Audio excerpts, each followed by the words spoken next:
It's one small step for man, one giant leap for mankind.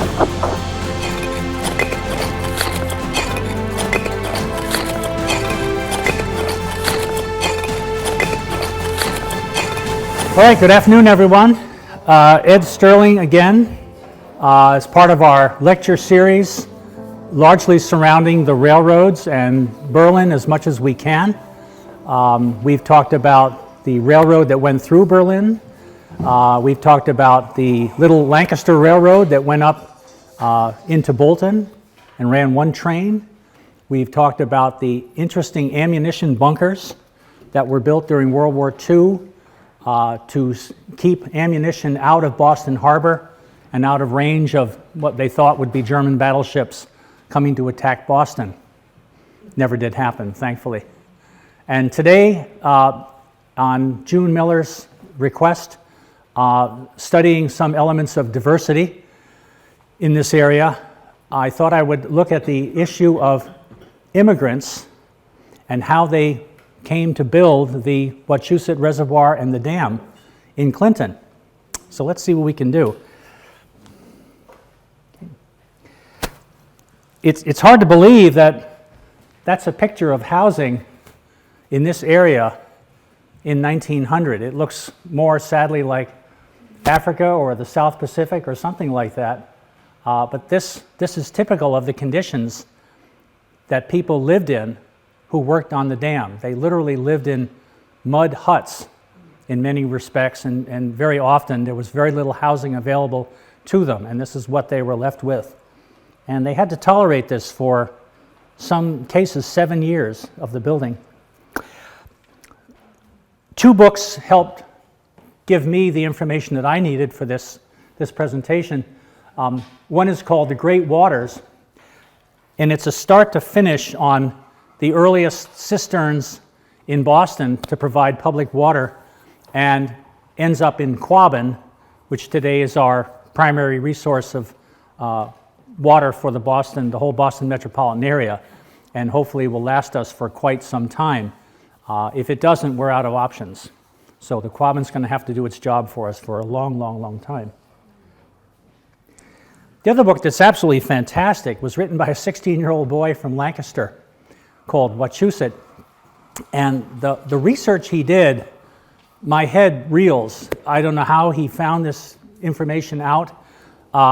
It's just uncanny, the extent to which he was able to get very, very good information, very comprehensive information about every aspect of the building of the Wachusett Reservoir and the dam. And so I'm certainly indebted to him, and I have communicated with him in the past and said that I hoped that he might share his information. He willingly said, please go right ahead. To review just a little bit, Boston was always in need of more and more water. What's interesting from a statistical standpoint is before the Wachusett Reservoir, there was 83.7 million gallons of water available, and then that was it.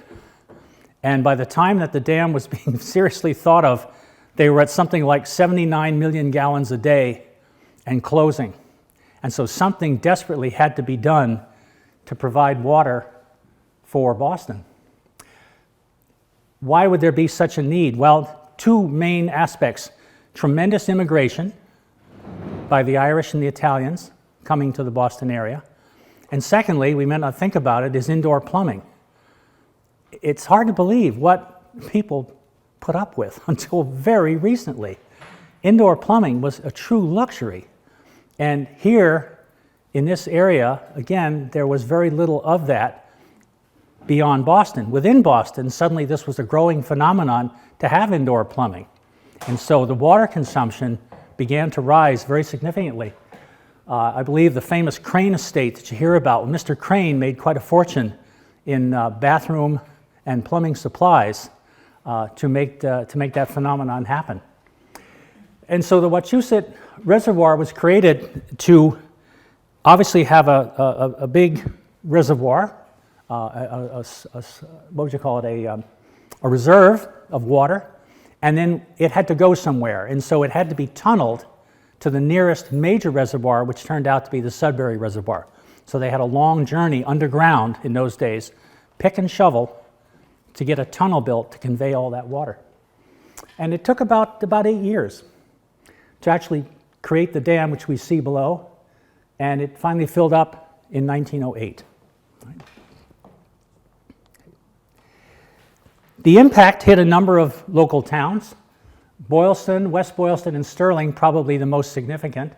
The impact on Clinton was that it really didn't lose that much land compared to some of the others. And the whole idea was to find a place in Clinton to build a dam, and it turned out that the current location was optimal.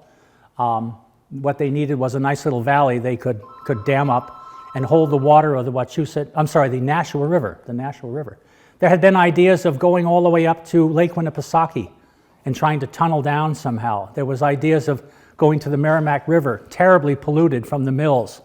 The water would have been undrinkable. So it turned out that in those days, the Nashua River was the answer for this project. They had to deal with the railroad. The railroad was going to run literally right through the middle of the reservoir. So the first priority was to find a way to get the railroad out of the middle of the reservoir into a new route. And so they came up with this novel idea of a tunnel under what's known as the clamshell. That's that little high point at the south part of Clinton on Wilson Street. And they tunneled 1,000 feet through the rock. And when they came out, there was the new dam. And so they had to build this rickety trestle for the railroad right across the front of the dam.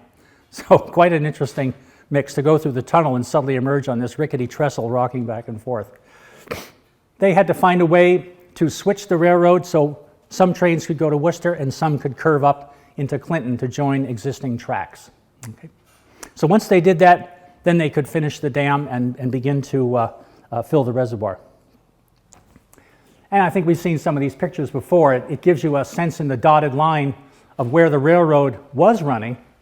And look at it, it's right in the middle of the reservoir. And so they went up and around, built the tunnel, went over by the current Clinton High School, and then came down along Route 110, eventually down to Oakdale. And that's how the trains would link to both Worcester and points north, going up to Portland, Maine eventually. Again, just sort of another topographical map showing how the Wachusett Reservoir was going to fill in that whole area once it was built and the railroad relocated. Right? So Boylston really took a big hit in terms of land. Right?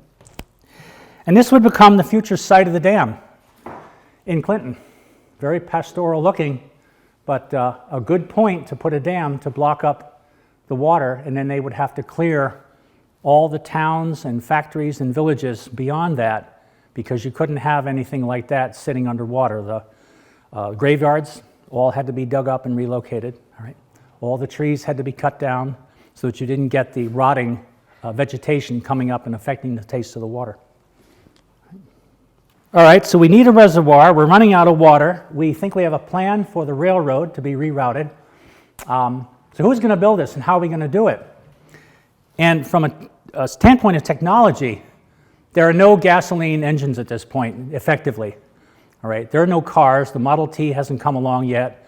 There's a few little putt-putt vehicles that are invented by Mercedes and Duryea, but the family car is a thing that will come soon, but not quite yet. All right, there were no trucks.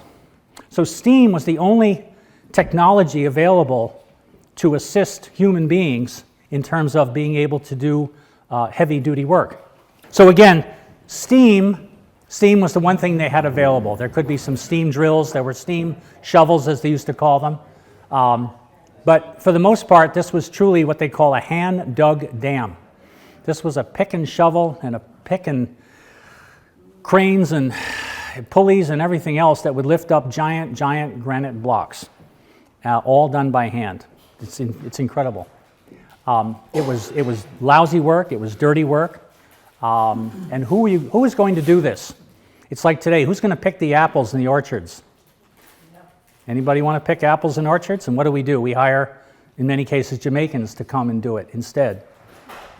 Clinton had many mills. People were pretty gainfully employed. There were lots of jobs in Clinton. So who needed to go out and break their back on the reservoir?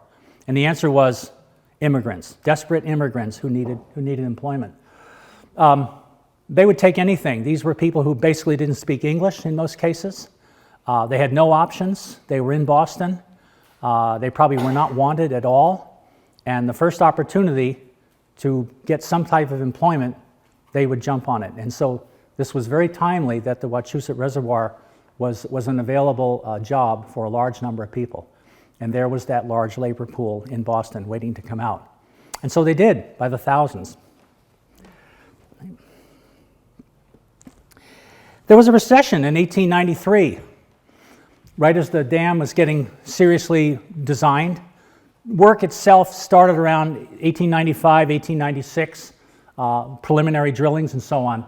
So in 1893, there's a recession, and the mills were laying people off.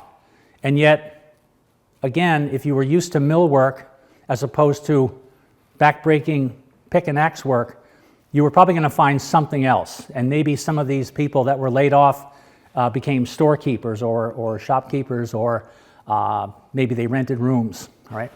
But the people in Clinton did not go out to do this work, even with the recession, as it turned out, right?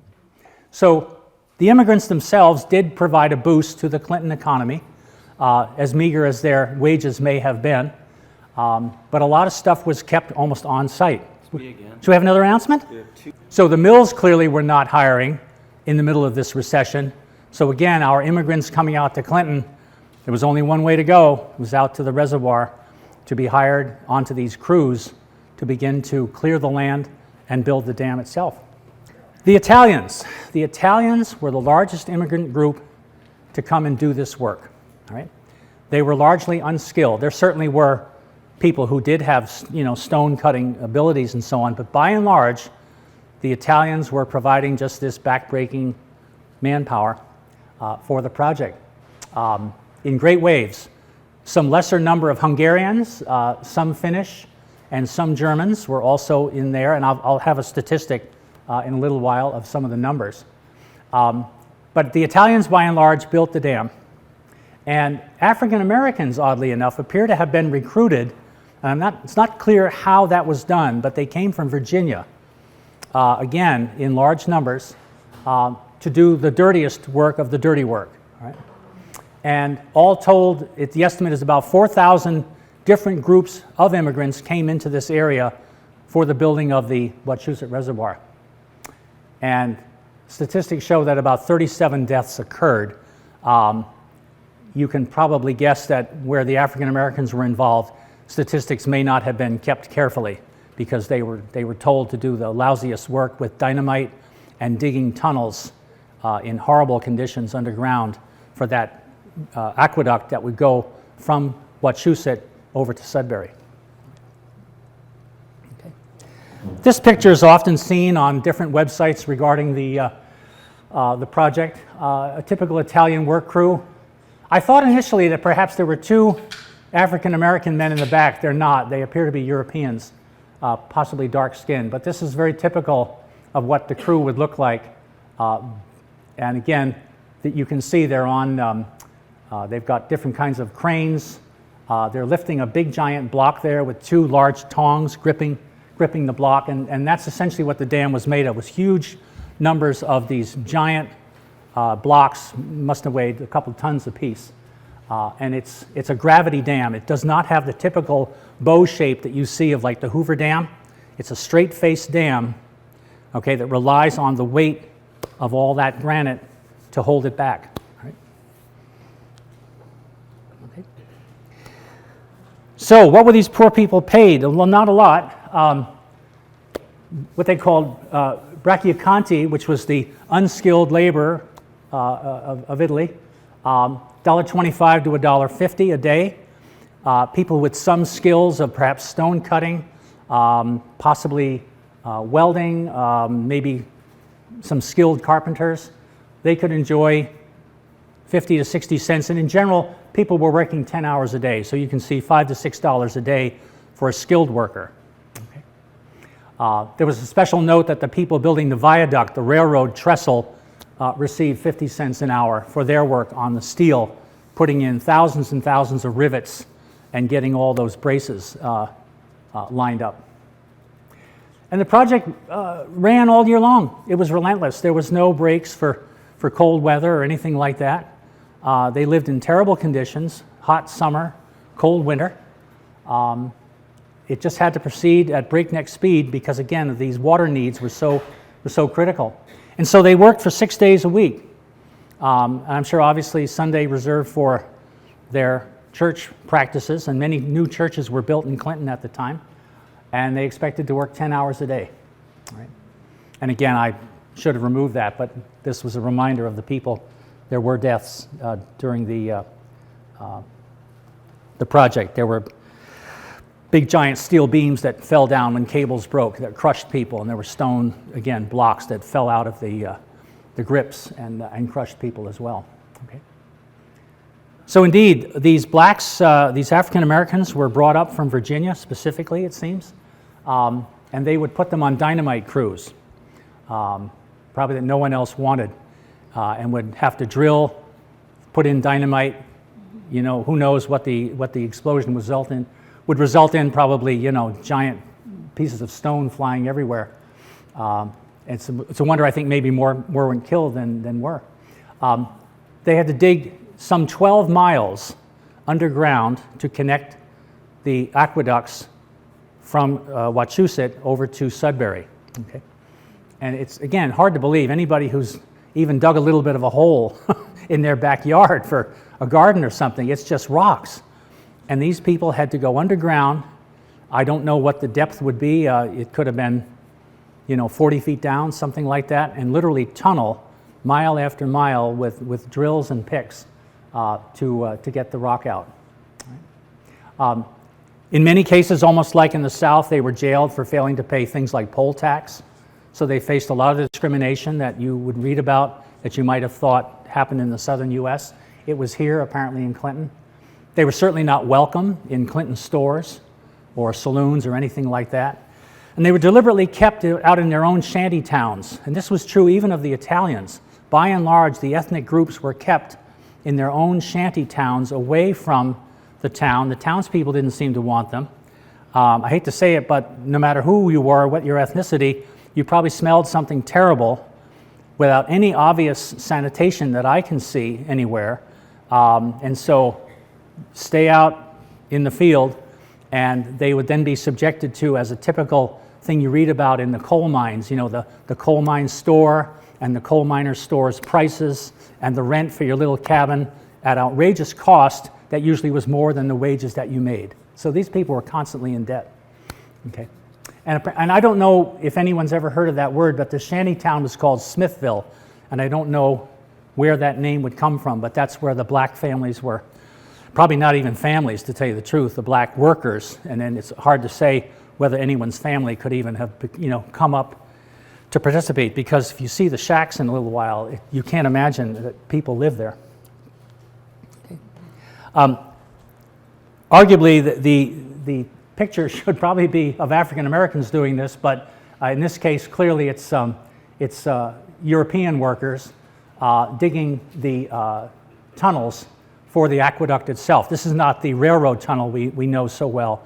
These were the tunnels built for the water itself to be conveyed to the one reservoir to another. And you can see the braces, the pneumatic drills, and so on to dig that out. The Italians, unfortunately, were subject to what they call a Padrone system.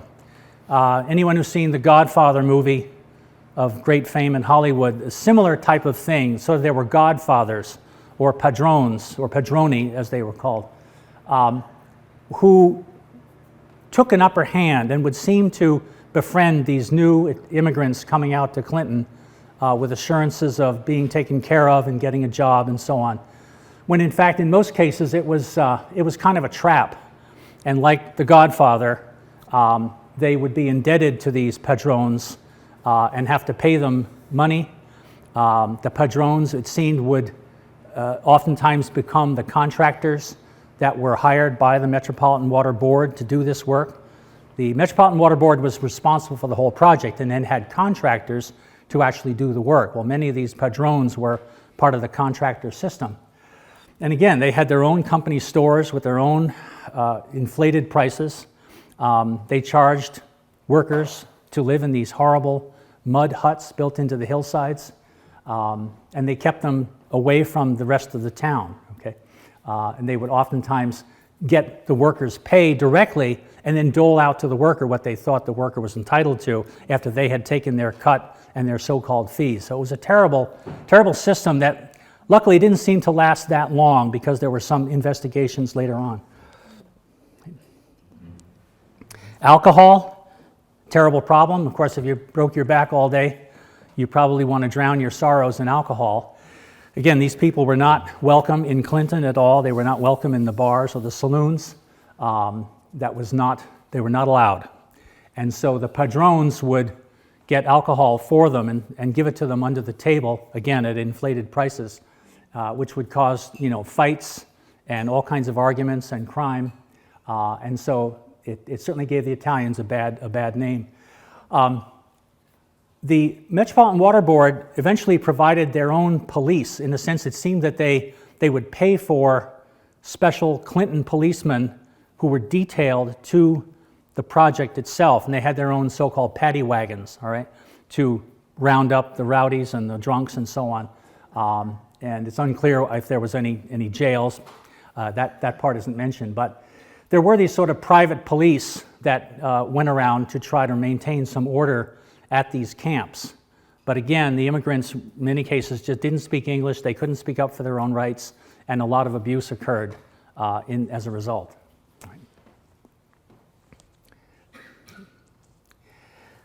The housing was essentially non-existent. It appeared that some of the Padrones were able to go into Clinton and find some buildings, and I assume either bought them or rented, and then they would sublet to, in some cases, like 100 different workers in a building to give them some type of shelter, which could have been better than these mud huts that were being built into the hillsides as the project was ongoing. And when you see some of these huts, they were literally made from anything the workers could scrounge up. Bits of tar paper, boards taken from the homes that were being raised and disassembled that were going to have to go away because of the reservoir coming to that area. So those homes had to be destroyed, and all this scrap lumber, I guess, would be gathered together, and then these workers would take it back and try to build some type of a shanty for them to live in. But it's just remarkable what they had to do. Again, sanitation and water, there's no reports on it that I'm aware of, but I can't imagine where potable water came from. And as far as sanitation goes, here they are building a reservoir to clean up Boston's sanitation problems, and I don't think there's anything notable on the project scene. It must have been a terrible site for diphtheria and typhoid and things like that. The shanty towns, as I mentioned, were kind of divided up ethnically to keep people separate. And as I say, there were some entrepreneurs who were, with some effort, were finally able to get some buildings in Clinton and would house a huge number of workers in them to fill them up, just again to give people a minimal amount of housing. But the townspeople in Clinton did not like that. Okay. So this is a typical shanty town. You can see like a thatched roof, if you will. Obviously scrap lumber going up the hillside. Just a mess. Little tough to see this one. It's a wider view of what we just saw, but you can see them all clustered together, all these little huts built into the hillside. And it says Standard Construction Camp, so Standard Construction would have been one of the contractors to build the reservoir. Main Street in one of the Italian villages. Again, literally just anything they could cut, pine boughs to make a little bit of a fence, a few scrap boards to make a door. Everything just nailed together, haphazardly. This one's a little tough. It was a photograph that was very small to begin with. We see a few folks sitting on the right side and a gentleman with his straw hat and a jacket over on the left. This is the other, I think, just amazing view. These little sod huts. If they were lucky, they would sort of build it into the hillside for some warmth in the wintertime. But this was the extent of housing for these people. You would have thought that the contractors might have had some type of dormitories that they at least would have built for these people, and yet they were expected to build mud huts in order to survive. And they were charged money for it too. Yep. This looks a little better, but you can see again these little triangular bumps out at a camp in Boylston. Probably the either equipment or commissary in the middle, where again the workers had to buy their food and goods from the owners of the construction project. That house probably, I'm sure, would have been raised eventually as the reservoir was being completely cleared. Nothing was left. Only bridges apparently were left intact. There's pictures of bridges that are almost completely submerged as the reservoir was filling. So I've heard today that there are bridges, if you were a diver, you could go down and see big steel bridges still underwater.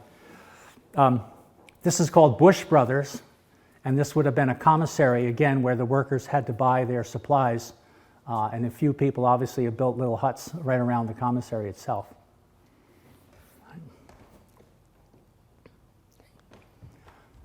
Again, another view. It's funny, gentlemen dressed in with a vest on and their hat. People seem to take pride in their dress in those days, despite the conditions. It's remarkable. Okay. I thought this was funny. This is a shoemaker's store. I was wondering at first what it is, but it's two pairs of boots on a sign up above to indicate what he's offering. And again, depending upon what language you spoke or didn't speak, the sign, much like in Europe, with a little indication of what service is being offered at a store, hangs in front of the shop. So here he has his picture of his boots, and somehow was able to repair people's boots in those days. Okay. The Metropolitan Water Board, again, didn't do the work themselves. They hired out to different contractors. The Metropolitan Police, these sort of private police, had to deal with strikes at various times. You can imagine there were a lot of unhappy workers, even though they had few options. They were certainly being abused, and the police never did a thing, of course, to help the workers. If they went to the Clinton police, half the time the police didn't speak Italian, or whatever the language was, Hungarian. And so they washed their hands of any complaints of what was going on out in the field at the contractors. And it was tough, of course, to make any headway not speaking English at all. And so very few people ever got any justice as a result. Somehow, some of the major newspapers kind of got wind of what was going on. So apparently the Telegram and the Boston Globe became pro-labor friendly to conditions of the workers. And over time, that became pretty well known. There was also a Clinton Business Association, the CBA, that again took a pro-labor view of things as opposed to letting this Metropolitan Water Board kind of run over everybody. And so over time, there was a tendency to have some sense of justice as to what was going on there. So the state got involved as early as 1900 and wanted to find out what was going on, especially with this Padrone system, this Godfather system. And apparently the Metropolitan Water Board chief was quoted as saying he'd never heard of this. Well, of course, it was the absolute essence of the whole project, was these Padrones were running everything. So in the end, the committee did issue a report condemning this Padrone Godfather system, and legislation was passed to outlaw it, and apparently that was a satisfactory outcome, that it did go away. There was some more justice was restored, if you will, to the workers' condition, and indeed there were some small pay raises that followed this sense to more normality, if you will, and stopping the collusion and corruption going on. Okay. Just an example of what these workers had to deal with. Here they are in work gangs out in the field, having to clear the entire area all by hand, and there really had to be nothing left. If you've ever seen of the examples of the Quabbin, where again a lot of good photographs were taken of the creation of the Quabbin Reservoir, everything had to be raised. All the buildings were flattened. Today there are some town commons that are still visible if you go to certain points of public access at the Quabbin, but all the buildings were raised. to the ground. Some things were moved in the case of the Quabbin. I don't have too much evidence of that being done in this area, in Boylston especially, but whole villages disappeared, much as happened at the Quabbin itself with the 4 towns. All right. It's just an example, as I say, of the fact that all this stuff had to be done by hand, and there was really no machinery to do this at all. Okay. I'm sorry this is a little difficult. It was kind of a clip of population statistics. It's a little hard to read, but you can see we have 1,717 Irish as of 1875, and then that increases to 2,097 by 1885, and then we're up to 2,219 in, let me see, it's 1905. So the immigrant group's population were increasing. The Italians aren't even being mentioned here, oddly enough, but we do know, as I say, that some 4,000 people came into this area for that project. I think in general you could say a lot of the Italians stayed, the African Americans left. There's very little population, it seemed, of the African American workers on the project who ever stayed here. And again, it's unclear as to how they were recruited, but I suspect whatever money they earned, they went back to Virginia and hopefully improved their lot down there, not finding much relief, I guess, up here in terms of how they were being treated. All right. But everything, there certainly was a big population swell as a result of the project itself. Okay. So, as I say, the Italians came in great numbers. They did a good job. They were not treated very well. I think it's fair to say that many of them did stay in Clinton. The blacks were not welcome. They did very dirty work and then left. And I think many new churches were built in town as a result of this immigration influx. I think sadly today a lot of them have disappeared as well in recent times, as the interest in religion seems to be going down, especially from an ethnic standpoint. A lot of the ethnic churches and so on have disappeared. But the town itself certainly grew significantly thanks to that whole project, and it couldn't have been done without all the immigrants that came into this area. Thank you. Are there any questions that anyone has about it? Thank you. Thank you very much. Yes, ma'am. I think I have a question. At one point, this was all called Lancaster. Is that true? So then, when did it actually become known as the town of Clinton? Okay, so Lancaster was the original, if you will, royal gift. You're talking like 1650 here, all right? 1650, so we're still England, all right? The king is granting big plantations to his chief officers, his different settlers and officers of the line in those days. So they call it the Lancaster Plantation. And from the Lancaster Plantation, then almost all the towns around here were created. I'm from Bolton, and so again, typically when it became difficult for the people to get to a church, they would petition what was called the Great Court and say, we really would like a town for ourselves because it's getting to be too far to go to Sunday services. And so we're appealing to you, Great Court, to let us create a town with a church and a minister, all right? And that really was how towns started to form in those days. And then eventually you had selectmen and, the town government structure. But that's really how it occurred. And so the towns basically kept sort of breaking off based on population and government to create, things like they call Clintonville, which I believe came Clinton. I think Hudson, again, was also created out of a little ville that was part of Bolton, and they broke away. And a lot of it had to do with the distance to a church in those days. That's my understanding. Thank you. You're welcome. You're welcome. So again, that goes way back. Not quite on topic yet, but for a closer look, week from Saturday, May 7th, I believe, is one of the 2 days a week where the Clinton Dam is opened and you can walk across it. Oh yes, that's right. I believe it's usually the Saturday of Mother's Day weekend and the Sunday of Columbus Day weekend. Yeah. The dam top has been closed off since 9/11, but it's open 2 days a year, I think. State police come out and you're allowed to walk across the top of the dam. I believe you've always been able to go down the long stairs to the bottom and then go back up. But even then, I think it's restricted as to whether you can go back in beyond what they call the cut. Thank you, that's great, because we've enjoyed going over. You can take some great photographs on a really nice day. It's a fun thing to see that. At the bottom, there's a big generating house, and that unfortunately is closed. That used to generate electricity, but the generating equipment basically burned out, and there's really nothing they can do to replace it. The equipment is so big that that the building was built around the equipment. Isn't that fascinating? So there it sits as a memorial. Questions? Well, you sort of answered my question, because I understand now that they're taking everything out. I do the steps at the dam regularly. Oh, okay.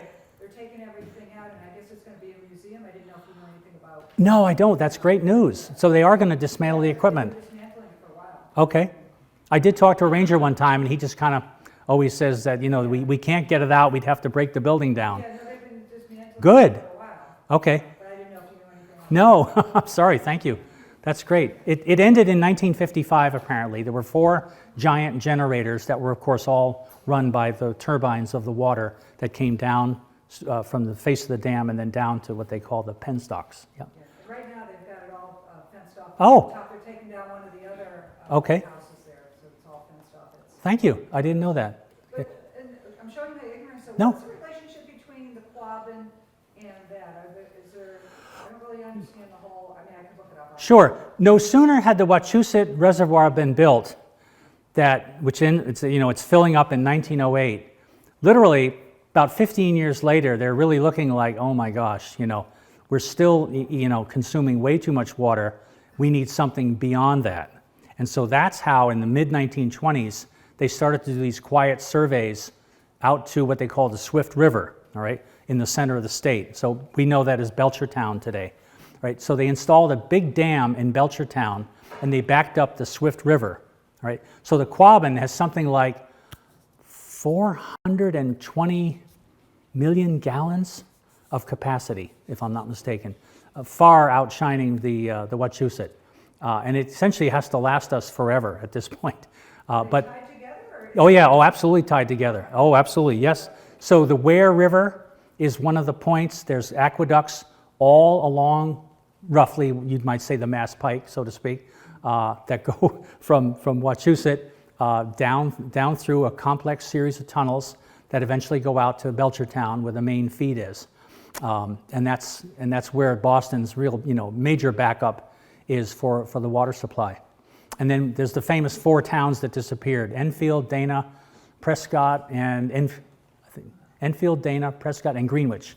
So 4 towns disappeared completely as a result of the building of the Quabbin, and then a number of them all around the reservoir lost a lot of land at that point. And many articles have been written about it. It's a sad thing, that the loss of an entire valley, so to speak. But it was an essential thing for Boston to have water, and we hope that it serves us well for a long time. I don't know if there's any other way to improve the Quabbin Reservoir by making it deeper or something like that. I've never heard of any plans like that. It's like hopefully so far in the future that I don't think we're going to be around, and I don't know where we go beyond that aside from water conservation measures of some kind. But yeah, so the Quabbin was essentially built very quickly after the Wachusett, and some people even say, well, why did we bother building the Wachusett Reservoir? Well, the answer is we were desperate. We, the state, if you will, were desperate to be able to meet Boston's water needs, and they really came very, very close to a crisis. So luckily, by 1908, all that water was available to feed Boston's water needs. Yeah. And so the Quabbin then is the long-range answer. Yes? I actually live in Holden, and Yeah. I ride on the Wachusett Greenway every day that I can. Yeah. And there's a section that has been turned into a little outdoor museum, meaning the Springdale Mill was located on Oh, okay. the Quinnipoxet River that flows into. Yeah. And there was a sign there that said that there was a factory, workers building on the right side of the trail as you're going up from Oakdale to Holden. Yep. So I wonder if that was just for the workers in the mill maybe, or maybe, I don't know, I was curious. I have no evidence of anything down that far, but again, you have to remember that there were villages lost. The towns out in the Quabbin were truly towns. I mean, they had government, they had selectmen, You know, they had fire departments and policemen and so on. Here in this area, there were villages, if you will, for West Boylston and Sterling that were lost. Gone, completely gone. At the kiosk by the entrance to the. Does it have a picture? Our maps that show the little villages and Yeah. where they were. Exactly, where they were. The stone church down on Route 12 and 140 is a good example of one of the few buildings that was retained. I guess that almost fell apart and was rebuilt during the bicentennial. So it's a reminder of the buildings that essentially were here, and that's one of the survivors, one of the very few survivors on that point that they decided to keep. Everything else is lost. The bridge, I believe, on Route 12 that has the reservoir on both sides, and you can see the church, that was a railroad bridge years ago. And there were actual bridges, again, as I say, completely submerged, not far offshore, that they never decided to. They decided a little bit of iron wasn't going to hurt anybody if it rusted. So a few of those things were retained. But as I say, anything that was like plants, trees, people's homes, septic systems, graveyards, all had to be removed. Yeah. I have one other point on the Clinton Dam.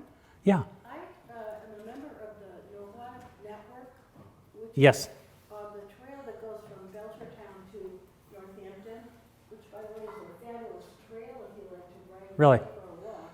You can cross the Connecticut River on an old railroad bridge. Yes. And you can watch crew races. if you're lucky. But our organization is spearheading the development of the Massachusetts Central Rail Trail, Yes. which will go from Boston to Northampton. The DCR, Department of Conservation Recreation. Yes, has in 2001 actually published a map showing exactly how this thing could be built. And the Clinton Dam was one of the features that's going to be part of this very cool rail trail. They're going to fix the interior so it's cycle friendly, it'll be lit. And Okay. if you've ever been a kid, or still are a kid, going through a tunnel and ringing your bell and having a grand time. So that'll be really fun. So that's really the biggest question that I've encountered is, recently the decision was made to revive the tunnel, which has been abandoned for years. Seriously look at it as a conveyance of the rail trail. It's 1,100 feet long. So, you know, from a safety standpoint, it would need lighting and something. Gets a little creepy in there. And then when you come out, you're in the middle of nowhere. You're at a drop, and you're right at Route 70. And of course, the viaduct is gone. Most people feel that there just isn't the money to rebuild that viaduct, and it would be 190 feet high in the air. And with the dam closed, I don't know how they're going to solve that problem. Right now, it seems as if you'd come out, there'd be some kind of a handicap ramp that would switch back to Route 70, and you'd have to ride down the hill to the Cumberland Farms and then up around Burdett Hill and come back to the Clinton High School to somehow continue on that trail, unless there's some miracle that somebody wants to build a viaduct again. What do you think?